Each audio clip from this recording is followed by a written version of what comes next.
Sejam bem-vindos ao nosso programa do podcast do Research Day, aqui do programa da Cirurgia Translacional da Unifesp.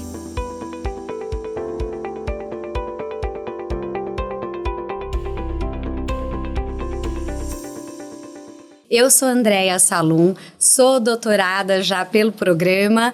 Nós estamos aqui com o Hélio. Olá a todos, meu nome é Hélio Martins, eu sou enfermeiro estomoterapeuta, sou do interior de Minas, orientando pelo professor Dr. Alfredo e orientando pelo professor Dr. Jorge. Também estamos aqui com o professor Miguel. Bom, eu sou Miguel Sabino, sou professor da Escola Paulista de Medicina, da disciplina de Cirurgia Plástica. Há uns anos atrás eu fui coordenador do programa de pós-graduação, hoje coordenado pelo professor Alfredo, e sou orientador desse programa atualmente. E também com o professor Jorge. Olá a todos, eu sou da Escola Paulista de Medicina, me formei lá, fiz mestrado e doutorado nesse programa. Agora estou fazendo pós-doutorado no programa e estou fazendo mais a parte de revisão sistemática. Também estou na Cochrane do Brasil. E eu acho que é isso. Para começar, para se apresentar, acho que era isso. Professor Miguel, a gente retomando o que estavam todo mundo já falando no outro podcast sobre qualidade de vida. Fiquei sabendo que você é que trouxe isso. Como que começou essa história dentro do programa? Eu às vezes até converso com os alunos a respeito de ideias para pós-graduação, para mestrado e doutorado. E às vezes em conversas informais uma ideia pode surgir. E na verdade essa área de concentração, linha de pesquisa, surgiu realmente de uma conversa absolutamente informal, né? Eu, antes de entrar na Escola Paulista, fiz cursinho e tinha uma colega minha de classe de cursinho que anos depois acabei encontrando ela lá na Escola Paulista. Ela é reumatologista, a doutora Marina Quaresma. E um dia eu estava no bar ali em frente ao Hospital São Paulo e ela entrou para almoçar, sentou do meu lado, fazia muito tempo que eu não a via, e ela havia retornado do Canadá, onde ela foi fazer o doutorado. E o doutorado dela versava sobre um tema de qualidade de vida em reumatologia. E aí ela começou a me explicar aquele assunto, eu não tinha jamais ouvido falar sobre o tema, e conforme ela foi descrevendo, eu falei, bom, isso aqui eu acho que tem muito a ver com a especialidade de cirurgia plástica, né? E aí procurei me aprofundar um pouco mais, né? E tanto que algumas das primeiras teses que a gente orientou dentro do programa de pós-graduação, a Marina até participou como orientadora. Então ela foi me apresentando. O primeiro questionário foi o questionário SF36, e aí ela foi dando abertura para alguns outros questionários que já estavam traduzidos e validados dentro do programa de reumatologia, e aí nós fomos os incorporando e foi uma linha que acabou crescendo bastante. Uma das primeiras teses que eu orientei foi sobre reconstrução mamária, e a minha orientanda na época era a professora Daniela Francescato Veiga, que hoje é orientadora brilhante do programa dentro dessa linha de pesquisa, né? E a Daniela pesquisou qualidade de vida em pacientes submetidas à reconstrução mamária com retalho do reto do abdômen. Ela usou o SF36 na época. E a partir daí surgiram uma série de pesquisas. Hoje essa linha de pesquisa ela está só dentro da cirurgia plástica ou ela já foi para as outras áreas? Porque dentro do nosso programa a gente tem muito forte a cirurgia plástica e a ortopedia. Ou ela já está misturada, já todas as duas carreiras já estão trabalhando dentro dela? Não, eu acho que dentro da especialidade de ortopedia, né, já existem muitos trabalhos também relacionados à qualidade de vida, ora envolvendo temas de coluna, dor, uma série de aspectos, ombro. Eu acho que muitas áreas da ortopedia hoje usam questionários de qualidade de vida, questionários em que a gente pode ter uma impressão do paciente sobre aquele tratamento. Então, e não é só desses programas de área médica, né?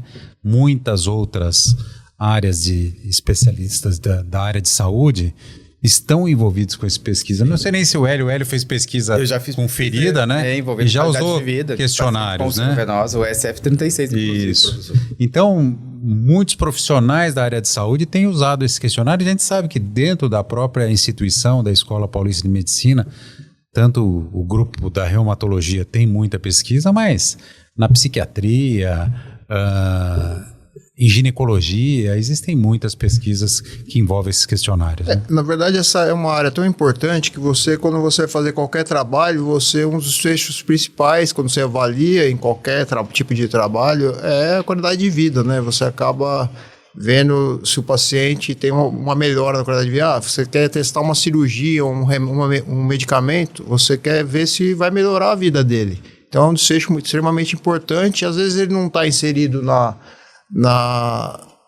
como fala, na área de concentração, mas ele está inserido em todos os trabalhos praticamente. Eu acho que tem um aspecto que é muito importante, que é uma mudança de paradigma, né? Na medicina, durante muito tempo, a avaliação era feita baseado muito mais em critérios médicos, né? Então, a gente comparava uma melhora de um exame, né? Um exame antes clínico. E depois, isso, um exame laboratorial, na ortopedia, toda a parte radiológica. E talvez durante muito tempo os médicos e profissionais da saúde não se importavam com a opinião do paciente a respeito do tratamento que está sendo feito nele, né? Então, essa mudança, né, de poder o paciente ser um participante muito mais ativo, né, compartilhar as impressões dele sobre aquele tratamento e trazer uma ideia de se realmente aquilo oferecer uma melhora para ele, é fundamental na área de saúde, né? E, inclusive, professor, é um dos pilares da prática baseada em evidência, né? A participação do paciente na tomada de decisão da assistência do tratamento que vai ser ofertado, né? Então, utilizar as melhores evidências, a expertise do profissional e a participação do paciente. É o que a prática baseada em evidência recomenda, a participação ativa do paciente no seu tratamento. A gente via, por exemplo, muito na especialidade de cirurgia plástica, a comparação de fotos, né? Foto de pré e pós, né? Hoje está tão famoso aí, né? Em divulgação, em mídia social. E esse era um parâmetro clássico, né? A avaliação de cirurgia plástica. Mas a gente sabe que não é só isso, né? E a gente pode ver, assim, por exemplo, a avaliação de autoestima. Nossa, quando eu vi um questionário de autoestima que foi traduzido e validado lá no nosso programa pelo falecido professor Gal Moreira Dini, é interessante porque o termo autoestima gira totalmente, né, em volta de cirurgia plástica.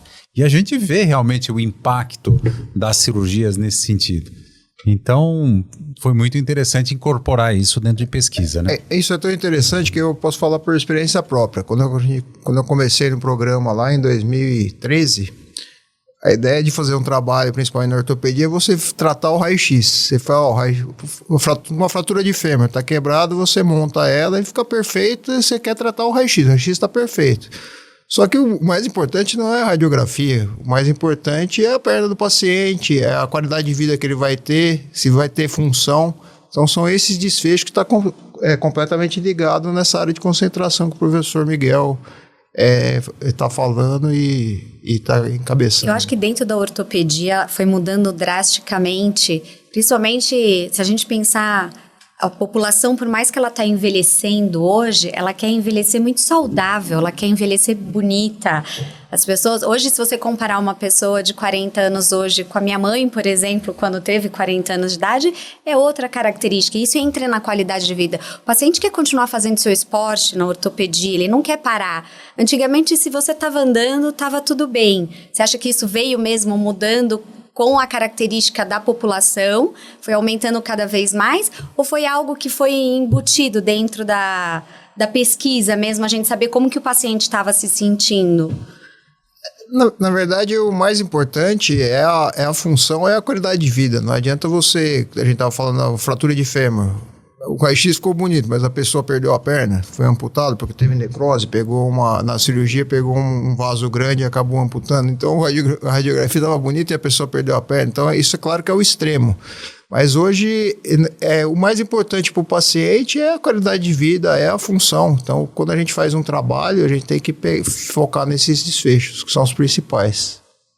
Eu acho que tem um outro aspecto que também na área de cirurgia plástica a gente pode observar, foi que algumas avaliações às vezes nos permitiam, inclusive, filtrar melhor o paciente, né? Ter uma compreensão melhor, até às vezes de um paciente que pode se tornar um problema, né?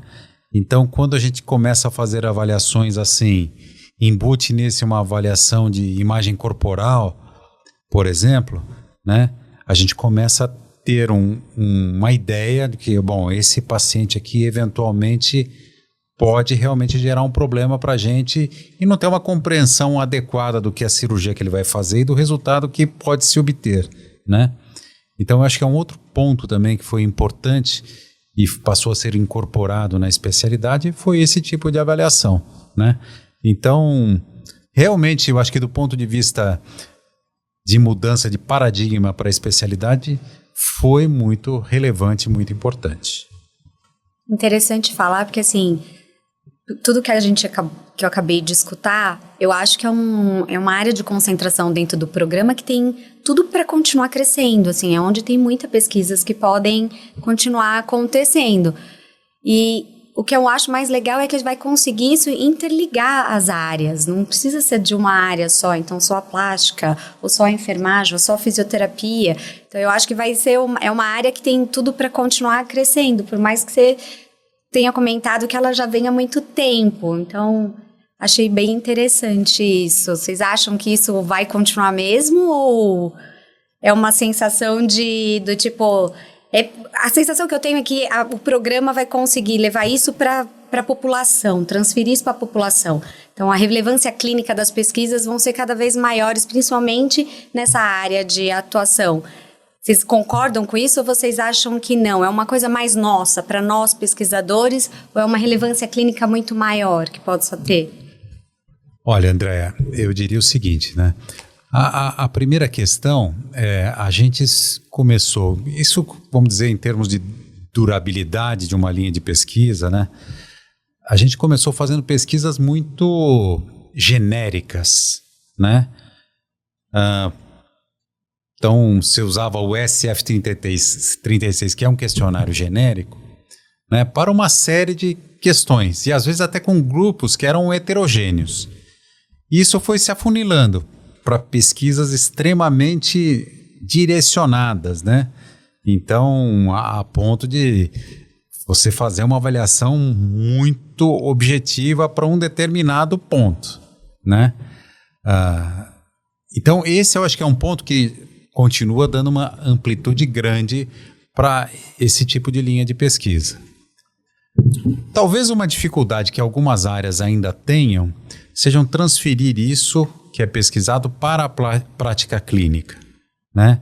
Então, que o médico leve para a sua prática em consultório, no ambulatório, essa avaliação com questionários, eu acho que é uma prática que ainda não é habitual no nosso meio, né? Em hospitais americanos, é muito comum. O paciente vai entrar para fazer uma determinada cirurgia, já entregam para ele um questionário desses, para ele já responder pré-operatório, e também no segmento no pós-operatório, isso é feito, independente de querer depois levantar esse dado para uma pesquisa, né? Eu sei que o grupo de reumatologia e reumatologistas no Brasil tem uma prática mais habitual, geriatras também, de usar isso no dia a dia. Acho que os cirurgiões normalmente, como são meio apressadinhos, e tem talvez uma outra cabeça, uma outra visão, acabam não incorporando isso na sua prática diária. Mas eu acho que é um passo importante a ser dado também. Eu também acho, André, que a gente observa que os estudos, né, a ciência, a pesquisa está cada vez mais próxima da nossa parte assistencial e causando um impacto social lá na ponta, né? No meu caso, por exemplo, foi um divisor de águas para mim a pós-graduação. Tanto, né, a nível de conhecimento, a nível de mudança lá da nossa realidade, né? Então, a gente conseguiu lá, depois da pós-graduação, implantar um ambulatório no município de 140 mil habitantes para tratamento dos pacientes com feridas, né? Que é um problema de saúde pública no Brasil e no mundo, né? Com muito impacto na qualidade de vida, complicações, amputações, né? Então, tem todo um problema social, financeiro, impacto para os cofres públicos também, né? Então, após a pós-graduação que nós conseguimos no município apresentar os projetos para os gestores, as pesquisas, os estudos, convencê-los, né, a investir, né? Embora hoje a gente já saiba que isso tem um retorno financeiro melhor do que como era feito, né, com assistência empírica, né, baseada em senso comum. Então a gente conseguiu padronizar materiais, tecnologias, né, que a gente consegue reabilitar os pacientes, melhorando muito a qualidade de vida, diminuindo muito o tempo de tratamento e os custos assistenciais também. Então todos saíram ganhando, principalmente o paciente, mas o município, nós enquanto profissionais, né? Então assim, aprender a fazer pesquisa e levar isso para a realidade, né, causar um impacto social, lá para a gente fez muita diferença e a gente tem um reconhecimento, sabe, lá na nossa cidade, na nossa região, do serviço que a gente é prestado. A gente já conseguiu apresentar um ambulatório no maior congresso de saúde pública do mundo. A gente foi um projeto selecionado. Então, assim, é um reconhecimento importante e que eu tenho plena convicção que só aconteceu por causa da pós-graduação, sabe? E outras coisas também. Como você chegou na pós-graduação da cirurgia translacional? Eu sou enfermeiro, na minha graduação é em enfermagem, depois eu fiz estomoterapia, né, minha especialização na escola de enfermagem lá da UFMG, e depois eu fui fazer o mestrado profissional em ciência, tecnologia e gestão, aplicada à regeneração tecidual na própria Unifesp, e de lá eu vim fazer o doutorado no programa, sabe? Então foi um caminho, né? E a cada passo as coisas foram melhorando, foram se ampliando. Hoje eu sou docente numa universidade também, uma rede de ensino importante lá, não só em Minas, mas no Brasil inteiro, sabe? Então, assim, fez bastante diferença na minha vida e na vida da população também, a qual eu assisto lá. Sou responsável pelo programa de educação permanente continuada dos profissionais da atenção básica, médicos, enfermeiros, técnicos de enfermagem, sabe? Acaba que a gente dá suporte, às vezes, pacientes internados na UPA com lesões, pacientes psiquiátricos do CAPES, convida para falar em outras cidades, né, para palestrar, para ensinar, para treinar. Então, isso fez muita diferença lá para a gente lá e a gente conseguiu um reconhecimento graças à qualidade do ensino da Unifesp mesmo. Isso que o Hélio está falando, acho que é uma coisa muito importante, né? Porque quando a pós-graduação surgiu no Brasil, a ideia era de formação de corpo docente para as instituições de ensino superior, né? A gente sabe que hoje a pós-graduação, estrito sensu, ela ultrapassa esse conceito inicial, né? A pós-graduação realmente é transformadora para o profissional. Independente se a pessoa vai atuar como um professor universitário ou não, né, profissionalmente, ela tem um impacto extremamente positivo e que faz com que seja um profissional mais crítico, né, que sabe analisar melhor as coisas, que vai ter uma preocupação, inclusive, com as verbas públicas. Então, tem uma série de coisas que realmente a pós-graduação amplia o horizonte do profissional da área de saúde. Isso eu acho que é um ponto muito legal. E quando a pessoa faz pós-graduação e vai para um outro lado, né, vai para uma outra cidade, para uma outra região, isso, como o Hélio está descrevendo aqui, para nós é extremamente importante e uma alegria enorme, né? E até aproveitando dentro dessas coisas de área de concentração, de linha de pesquisa, o Jorge está numa linha de pesquisa aí e área de concentração, de desenvolvimento aí de revisões sistemáticas, né? Meta-análise. E a gente sabe hoje o quão é importante esse tipo de pesquisa do ponto de vista prático, né? Para que faça com que as melhores opções terapêuticas acabam sendo levadas. E isso, muitas vezes, também é transformador no sentido de dotação de verbas para a saúde pública, né? Então, um determinado tratamento, quando comprovadamente é melhor, né, Jorge? E com um estudo assim, com esse tipo de qualidade, faz com que realmente a gente possa falar para o gestor público, gente, isso aqui é assim. E às vezes é um tratamento que pode ser até com um custo maior, mas que vai oferecer uma qualidade melhor, muito melhor para o paciente, ou às vezes até procedimentos que são de custo muito menor e que podem superar um de custo alto. Então, acho que o Jorge pode até discorrer mais sobre isso com mais propriedade. Jorge, acho que antes de tudo explica o que é uma revisão sistemática. Na verdade, tudo vem baseado na medicina baseada em evidências. Como que a gente pode definir, principalmente para o público leigo, o que é um trabalho científico? O trabalho científico é que algum pesquisador publicou. Mas como que eu diferencio um trabalho bom de um trabalho ruim? Ou um trabalho de menor qualidade científica, quando a gente fala ruim? Por exemplo, vamos citar aqui o que estava na moda há pouco tempo, que a Anvisa proibiu, foi o Ora Pro Nobis. O Ora Pro Nobis começou a tratar tudo, desde dor de cabeça, câncer, hipertensão, diabetes, melhorava. Mas como que eu provo que isso funciona ou não funciona? E fala, não tem trabalho sobre isso. Quando uma pessoa vai lá e faz um relato de caso, o Dr. Jorge aqui escreve sobre o Ora Pro Nobis, fala que é muito bom e vai curar diabetes ou pressão alta, e muitas vezes publica em revista boa. Mas qual que é a validade disso? Aquilo lá é minha opinião. É diferente de uma revisão sistemática. Uma revisão sistemática é um trabalho secundário, ou seja, ele vai pegar outros trabalhos, os melhores da literatura, que são os ensaios clínicos randomizados, quando é intervenção, e vai fazer um somatório, vai fazer um resumo dos melhores trabalhos da literatura. Então, aquele trabalho que eu falei que é um relato de caso do Dr. Jorge não tem valor perto de uma revisão sistemática. Quando o pesquisador, o gestor público vai tomar uma decisão, ele tem que ler uma revisão sistemática, que é o melhor trabalho que tem.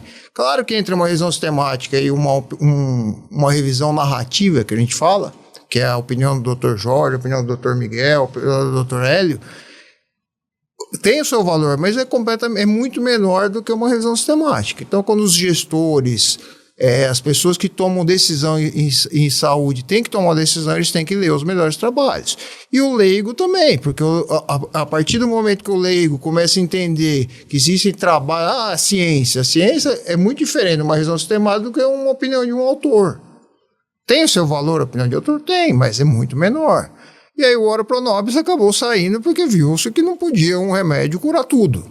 E não é só Ora Pro Nobis, a gente está vivendo uma época que tem o magnésio, eles vão inventando uma coisa atrás da outra, é um absurdo. A gente está na época de fake news, fake news na saúde é a pior que tem, porque a gente está lidando com vidas. E as pessoas não dão tanta importância. Então, a medicina baseada em evidência, quando a gente faz ciência, é para a gente despertar o conhecimento não só dos cientistas, dos médicos, dos profissionais de saúde, mas também do povo leigo. Se a gente a gente acabou de viver uma pandemia que a gente viu que misturaram política com ciência, que é um erro absurdo, mas não foi aqui só no Brasil, foi no mundo inteiro. Então, quanto mais a gente der essa orientação para a população, eu acho que cada vez mais a própria humanidade vai se desenvolvendo e melhorando, e é isso que é a intenção da ciência. Por que as pessoas acham que é tão fácil fazer uma revisão sistemática? E qual é a grande diferença entre revisão sistemática e meta-análise? As pessoas acham que é igual, principalmente quem está entrando na área da pós-graduação acha que isso é um mesmo trabalho. Você consegue dar uma noção? Lembrando que eu falei, a revisão sistemática ela vai pegar os melhores trabalhos sobre aquele assunto. Quando a gente está falando num tratamento, a gente fala de revisão sistemática de intervenção. Então, para a gente falar, eu costumo dar um exemplo muito mais fácil, é a aspirina. A aspirina hoje é a prevenção melhor ou o tratamento melhor quando a pessoa tem dor no precórdio e está com um suspeito de infarto. Você usa aspirina até hoje. Desde quando eu estudei lá em 2001, até hoje não mudou. Mas eu quero criar uma droga Dr. Miguel para ver se é melhor do que a aspirina para essa prevenção, para esse tratamento do dor no pré-córdio. Eu faço um ensaio clínico randomizado. Eu pego uma população que chega com dor no pré-córdio, randomizo ela, sorteio ela e vou dando aleatoriamente a droga do Dr. Miguel ou a aspirina e vejo qual que é o melhor resultado. Isso é um ensaio clínico randomizado. Então a revisão sistemática vai pegar esse tipo de trabalho, todos que existirem na literatura mundial, e fazer um resumo para a gente. As pessoas confundem a revisão sistemática com meta-análise porque não sabem o sentido. A meta-análise nada mais é do que a matemática embutida nesses trabalhos. Se eu tiver pelo menos 2 trabalhos de ensaios clínicos randomizados que eu consigo somar os resultados, eu faço uma meta-análise. Mas muitas vezes eu tenho uma revisão sistemática que eu não consigo ter 2 trabalhos comparando a mesma coisa. Então eu não consigo fazer a matemática, a soma, embutir isso na revisão sistemática. Então eu faço uma revisão sistemática qualitativa. Então a revisão sistemática ela pode ser qualitativa e muitas vezes não tem meta-análise porque não conseguiu 2 trabalhos que estão comparando as mesmas intervenções, as mesmas drogas. Como eu dei o exemplo da aspirina com a droga nova, professor Miguel, se eu achar só um trabalho desse e não tiver, eu tenho uma revisão sistemática, mas não tenho uma meta-análise. Então, a revisão sistemática ela não deixa de ter a sua importância mesmo não tendo a meta-análise. Simplesmente a meta-análise é porque você não consegue igualar os pacientes ou os métodos utilizados dentro da mesma pesquisa. A revisão sistemática, quando é bem feita, ela é o melhor trabalho que existe naquela evidência. Então, se ela achar um trabalho, muitas vezes ela não acha nada, não existe trabalho sobre aquilo. O que ela vai nos falar? Vai falar, está precisando nessa área que existam trabalhos primários melhores. Nós temos que melhorar a eficiência desses primeiros trabalhos. Então, eu preciso fazer mais ensaio clínico randomizado, porque não existe trabalho sobre isso na literatura. Então, ela orienta o cientista e a ciência o caminho que nós vamos tomar, entendeu? Na revisão sistemática você está ampliando muito, né, a sua casuística, né, Jorge? Você amplia demais, porque você vai fazendo somatórias de trabalhos de qualidade e no final você tem um N bastante grande que somado e, se possível, fazer essa análise, vamos dizer, estatística desse número muito grande, você chega nessa meta-análise, né? E, André, a gente, enquanto profissionais de saúde, também temos uma responsabilidade com a assistência que prestamos aos pacientes, né? Então, o modismo, como o professor deu o exemplo aí do Oroponobis, né? Acontece com outros, né? Substâncias, medicamentos, produtos, né? Então, a gente também tem essa responsabilidade de buscar os melhores estudos, né? Se embasar nos melhores estudos, porque o paciente, ele não vai ter esse discernimento, esse conhecimento de que aquele tratamento que está sendo ofertado para ele está sendo prescrito com as melhores evidências. Isso cabe aos profissionais, né? Então, eu, por exemplo, lá também a gente lida muito com prática, né, baseada em senso comum, né? E é um processo de convencimento, que às vezes o que está na moda, o que está nas mídias sociais, o que estão nas redes sociais, as desinformações, elas têm uma força muito maior do que, às vezes, a ciência. Então, a gente precisa fazer um convencimento do paciente, às vezes, de que aquela prescrição, de que aquela assistência não tem embasamento, não tem segurança. E não é seguro para o paciente, não é seguro para mim enquanto profissional, né? Porque se eu presto uma prática, uma assistência baseada na ciência, né, com embasamento científico, e há um evento adverso do meu tratamento, eu tenho um respaldo até profissional. Olha, eu fiz o que está na literatura. Isso, infelizmente, foi um evento adverso da assistência, que pode acontecer, está descrito na literatura.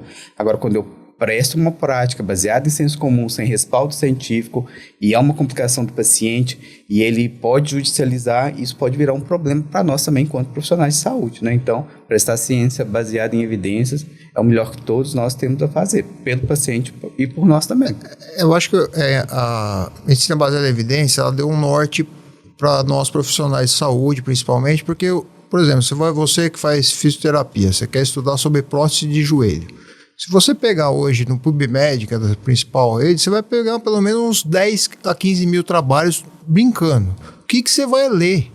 E não é isso. A cada 2 anos, a medicina fala que dobra o conhecimento. Então, se a cada 2 anos a gente duplicar esse volume gigantesco de coisa, é humanamente impossível você ler tudo.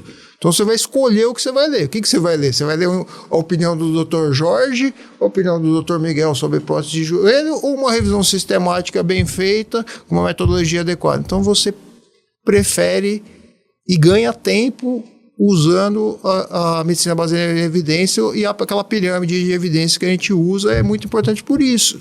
Por isso que eu vou repetir aqui, né? O quão importante é a pós-graduação para a melhora do profissional. Independente se ele quer se transformar num grande pesquisador, num grande cientista, num grande professor de pós-graduação, ele já vai ganhar muito sendo um profissional que adquire a habilidade e o conhecimento de fazer uma distinção da produção científica. Porque realmente tem muita produção que é ruim, né? É ruim. E também é um profissional que deve ser muito mais criterioso em aceitar novos procedimentos, coisas que aparecem sem nenhuma comprovação, né?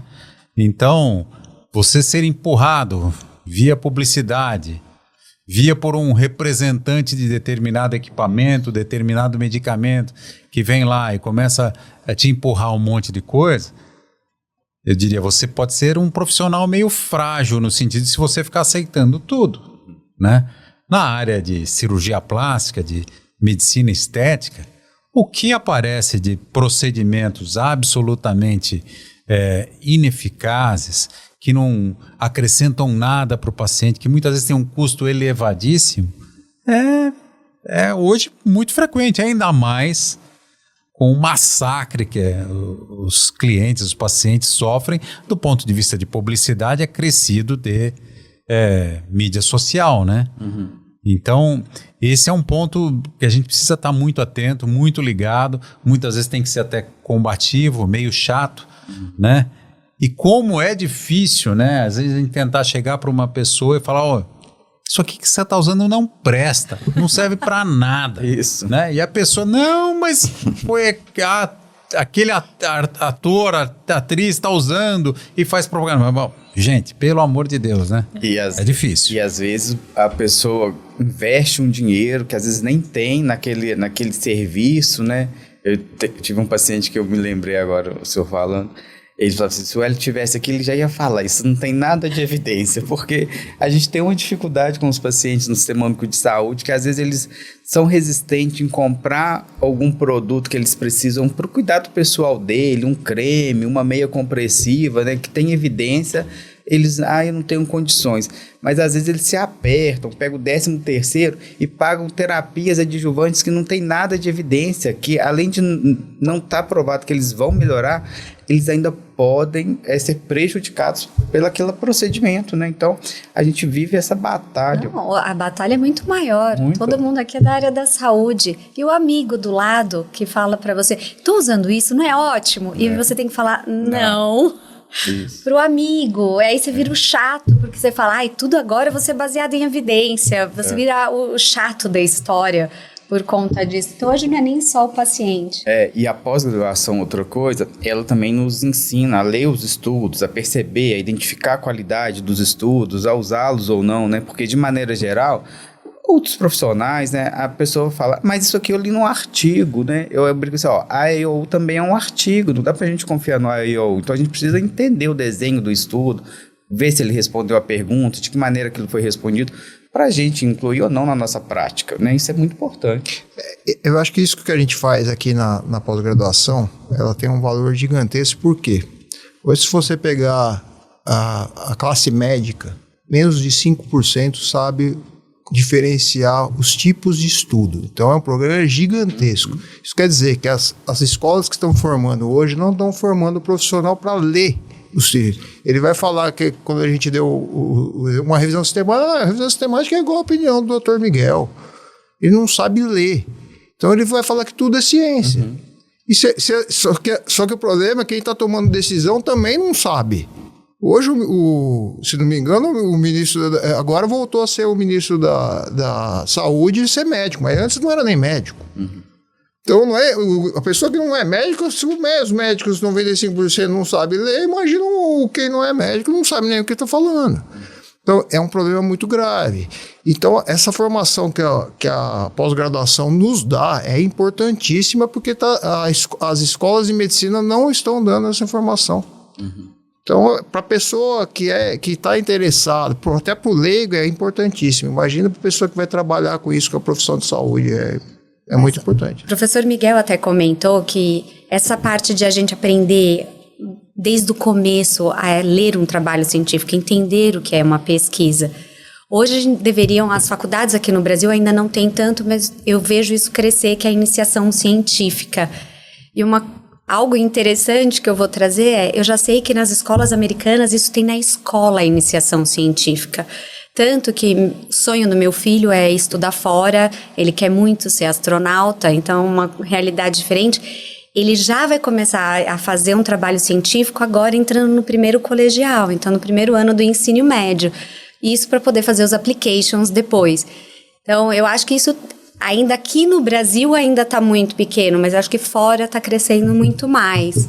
Vocês acham que se começasse tão novo, dar a entender o que é um trabalho, como que se realiza uma pesquisa, seria interessante para quem depois for entrar numa faculdade? A curiosidade do jovem tem que ser explorada, sem dúvida, né? A CAPES fomenta isso, ela quer que os programas de pós-graduação também tenham essa inserção já no colégio, né? Então, você conseguir levar ciência, é claro que num nível mais básico, mas que o aluno de um colégio possa já começar a desenvolver essa sua habilidade é importantíssimo. Alguns programas fazem isso de uma maneira muito já sistemática, né? Então, eu acho que é bem interessante, é muito bem-vindo. E isso eu acho que muitas vezes vai estar mais voltado até para pesquisa básica, porque o aluno de colégio, na verdade, ele tem essa visão do cientista, parece que ele quer estar num laboratório mesmo, né? Que às vezes o profissional já formado pode ter até manter um certo distanciamento de uma pesquisa mais básica. Então, eu acho que é uma coisa muito importante, ainda incipiente, mas que eu acho que no nosso país também vai ser adotado com mais frequência. Essa parte de revisão sistemática, eu acho que é importante, como você falou, desde o começo lá do primário, ter essa ideia do que são os trabalhos mais bem feitos. E hoje eu posso citar, que eu estou lá na Cochrane, a gente fez um convênio com o Tribunal de Justiça de Santa Catarina, do estado inteiro, porque está tendo uma epidemia de judicialização no Brasil sobre saúde. Então, a pessoa tem um tumor, foi enganada pelo Oropronobis ou outra droga e quer aquilo lá de qualquer jeito. E entra em juízo com um processo no SUS ou no convênio e gera gasto, porque tem que se defender. E o ministro Alexandre de Moraes, eu acho que faz um mês, deu uma ordem que toda judicialização tem que ser decidida com uma revisão sistemática.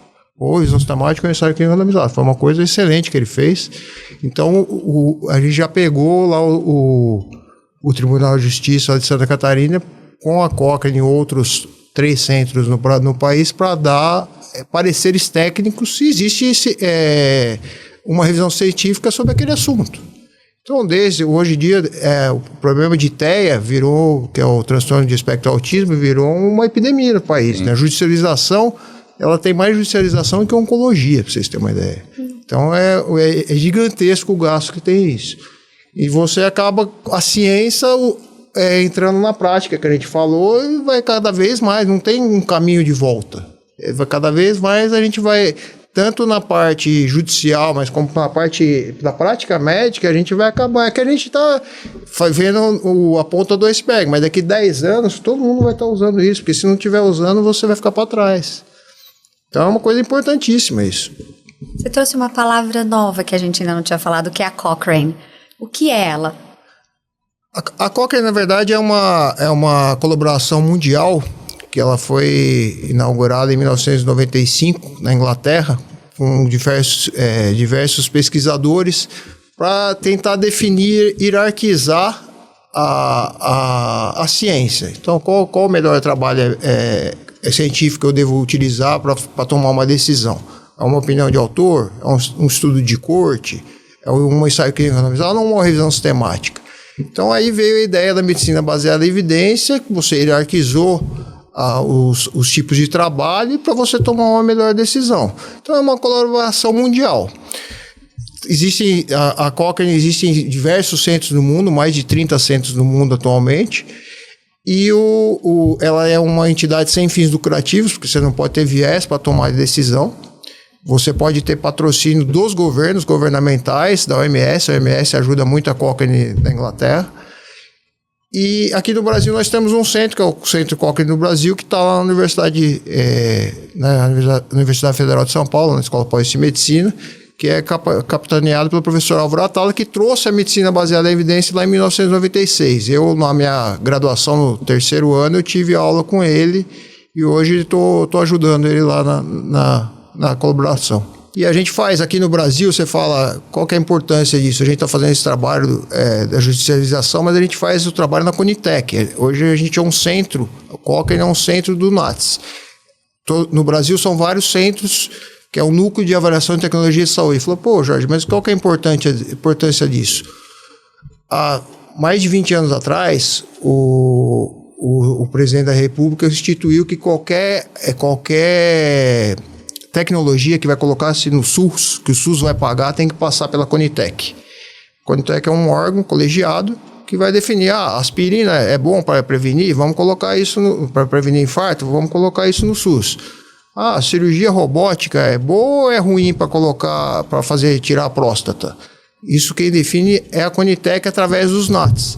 E cada função dos NATs, o NATs vai lá, hoje eu quero estudar se a hora pronobis é boa para hipertensão. Por favor, Cochrane o NATs da Cochrane, façam uma revisão sistemática sobre isso e me apresente aqui. Aí a gente vai lá, apresenta se tem evidência ou não tem.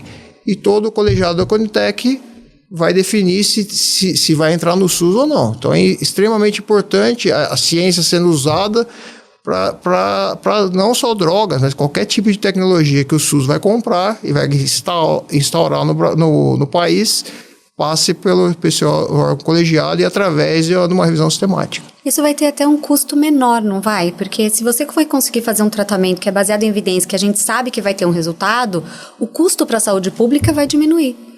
Certamente, você acaba prevenindo perda de dinheiro. De vez de você colocar R$1 milhão ou muito mais valor numa hora pronobis, você acaba usando onde você vai salvar vidas. E além da revisão sistemática, tem-se os novos trabalhos de custo-efetividade.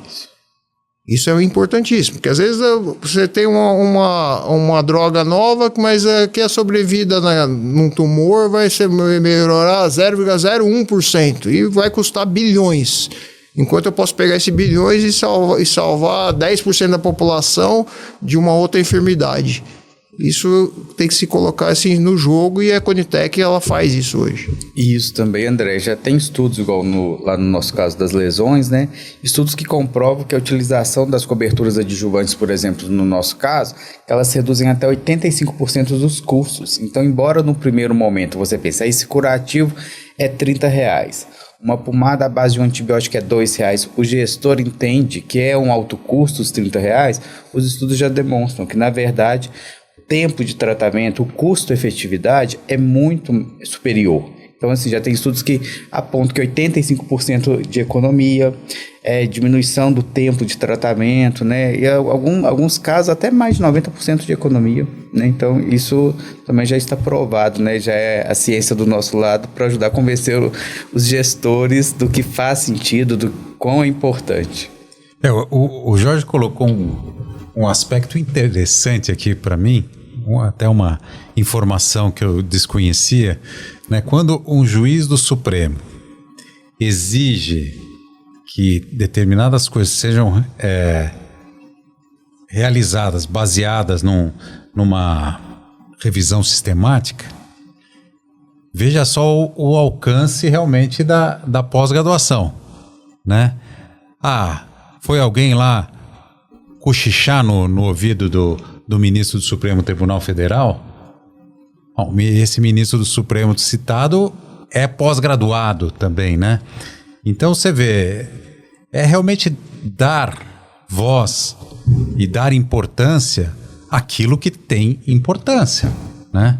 Então eu acho que é um dado super interessante, assim, e até ilustra bem aqui nosso bate-papo, que, pô, uma personalidade, uma pessoa importantíssima dentro do país está realmente procurando se basear no que a ciência está oferecendo, né? Se a gente não tiver baseado em ciência, em evidência, você perde o rumo, você não sabe para onde ouvir, você vai ouvir ilusões.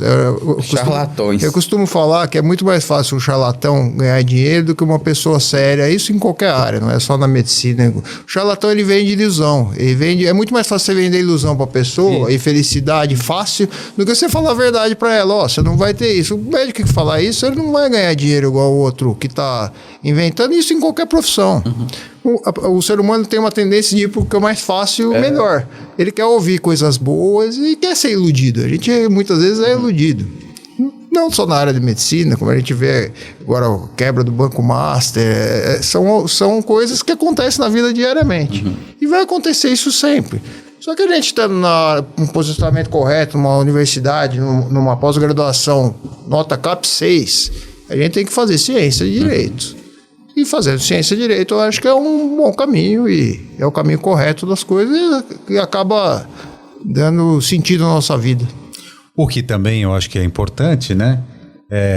Quem produz ciência tem que saber divulgá-la, né? Obviamente que na ciência a gente fica procurando fazer a divulgação principal, que é um bom artigo científico, né?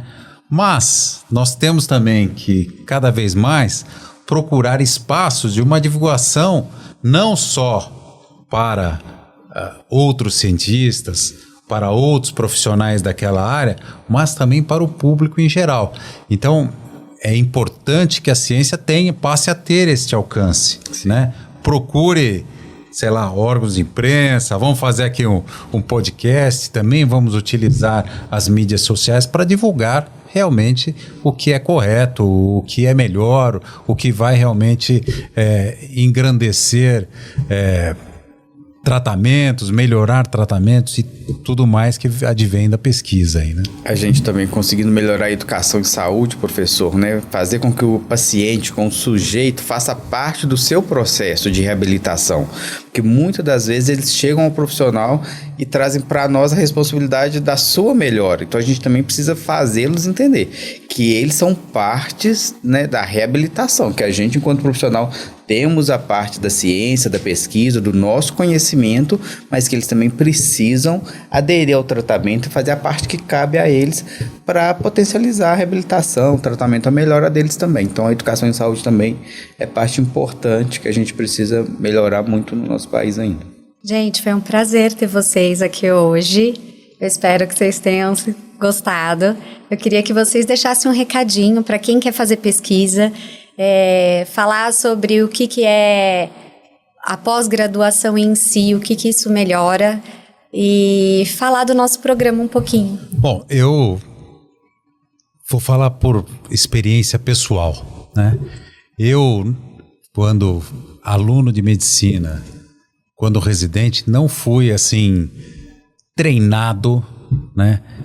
E não imaginava que fosse caminhar para esse ramo da pós-graduação e da pesquisa. Não era, eu achava que eu era uma pessoa absolutamente assistencial, né? E fui levado a isso, talvez até meio inercialmente dentro da instituição, né? E acho que hoje o que a gente tem que fazer realmente é fomentar as pessoas, para que não entendam a pós-graduação como uma coisa absolutamente hermética e que nos deixa uns chatos, resistentes a uma série de coisas.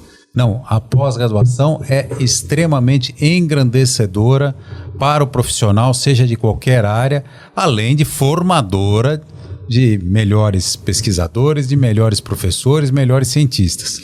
Então, este programa de pós-graduação, hoje chamado Cirurgia Translacional, busca isso. Aqui nós estamos vendo 4 profissionais de áreas diferentes, 2 médicos, enfermeiro, fisioterapeuta, e nós estamos aqui conversando tudo de igual para igual, entendendo, procurando trazer aqui esclarecimentos, e esse é o papel da pós-graduação e que a gente quer ampliar. Eu acho que o papel da pós-graduação como o professor Miguel falou, é você lapidar o diamante que está bruto. Quando as pessoas se formam ou em fisioterapia, em enfermagem ou em medicina, eu acho que o diamante ainda está bruto. Se você lapida ele, você vai preparar esse profissional para a acadêmica, para a área profissional, muitas vezes. A gente está falando de ideias que vai ser usado em todos os lugares. E principalmente como pessoa, porque você aprende a estar sempre tentando se melhorar, sempre estudando, sempre aprendendo coisas novas. A gente vai aprender a vida inteira, as coisas vão mudando. Hoje em dia a gente está na época da inteligência artificial. Faz 3 anos a gente estava na época do metaverso, que não parece que não foi para frente, mas a inteligência artificial está indo e muito rápido. Então a gente está aprendendo diariamente. E eu acho que é o papel fundamental numa pós-graduação é isso aqui que a gente está fazendo, é você discutir, você conversar com as pessoas e aprender sempre. E eu acho também importante que haja essa desmistificação, né, da pós-graduação, lá longe da sua assistência. Não, eu sou prova disso, né, eu gosto de estudar, né, mas eu também gosto de atender, então a gente consegue conciliar a nossa vida, a nossa prática essencial, a nossa formação. Dá para fazer tudo sem problemas, é só a gente se organizar, né? E faz muita diferença. É um divisor de águas para você enquanto profissional e para quem você assiste também.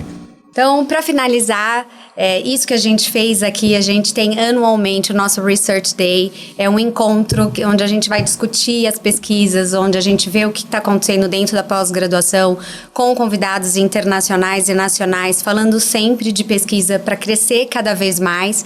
Então, espero vocês. O ano que vem a gente vai ter o 3º, sempre em novembro.